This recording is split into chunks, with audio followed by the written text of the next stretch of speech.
Who was your favorite president? Who do you, of all the presidents that you've served or served you, who's your favorite? You mean from the beginning? No, the ones that during these wars? Well, right during your time. I guess it'd be Eisenhower. What do you remember about Eisenhower as president? Well, I got a job the day that he was elected, and somehow or another I just liked him.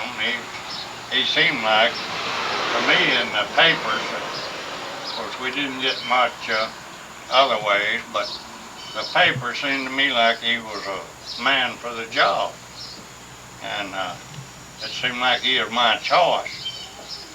And throughout your life, the church has played a major role in your life. Could you tell us how you became a Christian and some things about your life with the Lord? Yeah, well, I was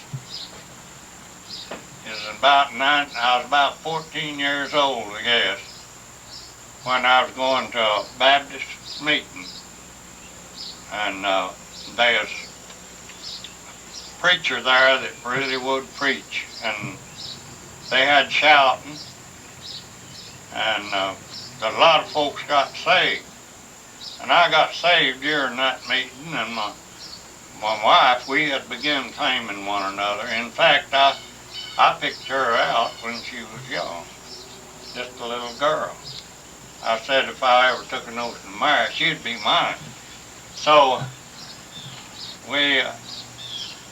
there's a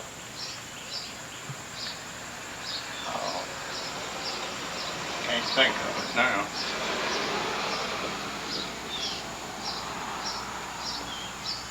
Anyway,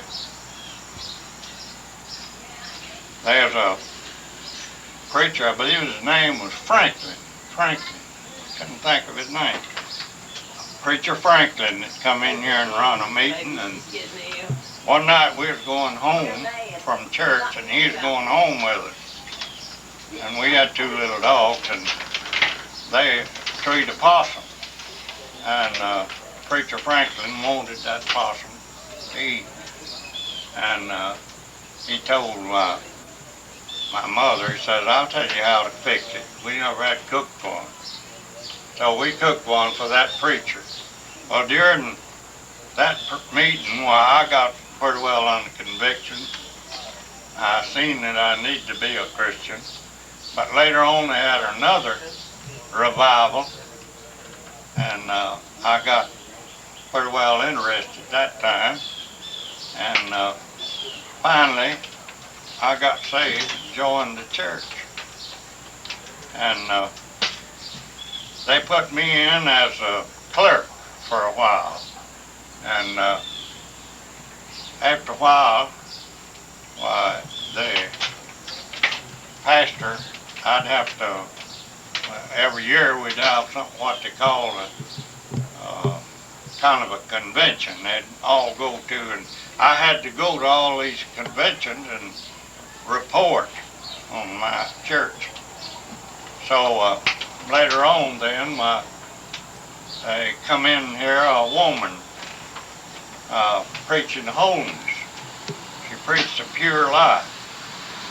And she really did stir the people up.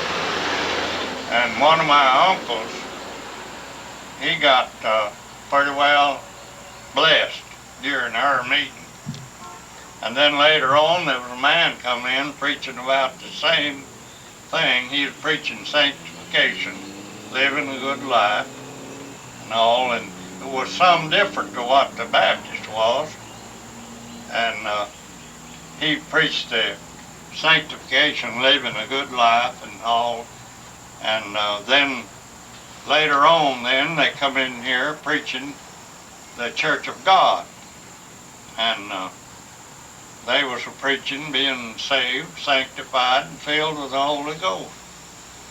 And we got to go into that church, or we didn't have no church established at that time, but these Baptist people still had their service there.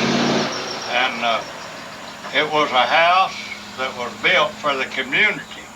anybody could have services there that wanted to. So we went to having, holiness people went to having services there, and it stirred the Baptist people up. They didn't like it. And so one night during a revival, during the winter time, they made up a mob and come in. We had a big, long-built house. It was a school, built for the schools, and had a folding station in the middle where they could have some of the grades in one room and some in another. And we had the meeting in one and had our petition closed.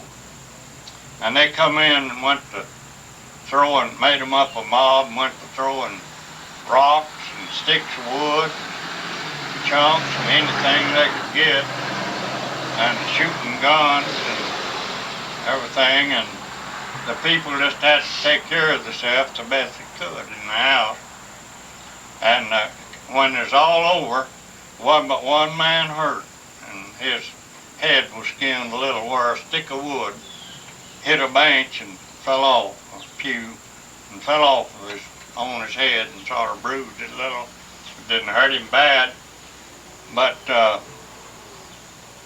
we got out on the outside. Somebody opened the door. One man got tired of it and opened the door, and when they did, there's a man standing there with a big club, and he was a-beating right in front of that door. But this feller dodged through that and got out and got him a stick of wood and was going to back up behind this man and kill him. Going to knock him in the head with that stick.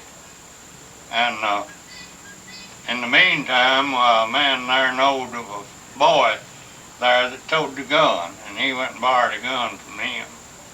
And he come around there and opened the door, or got in the door and shot, trying to kill this man, but it hit his left arm and a big muscle there.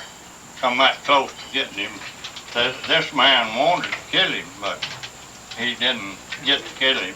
And then another man running across in front of the door. Why, he shot at him, but don't reckon he hit him either. We never did know it. It did, but we went ahead having our church there until they done that, and then there's such a mess of glass, all the windows, and the petitions in the windows and knocked through, and you couldn't have church nor nothing there. So when the decoration come up, they usually had church in it. One old lady, nobody wouldn't offer to clean it up. One old lady come in there and cleaned it up and toted that glass all out and everything. And that day during preaching, she got happy and shouted, and she said that's the Lord paying her for cleaning up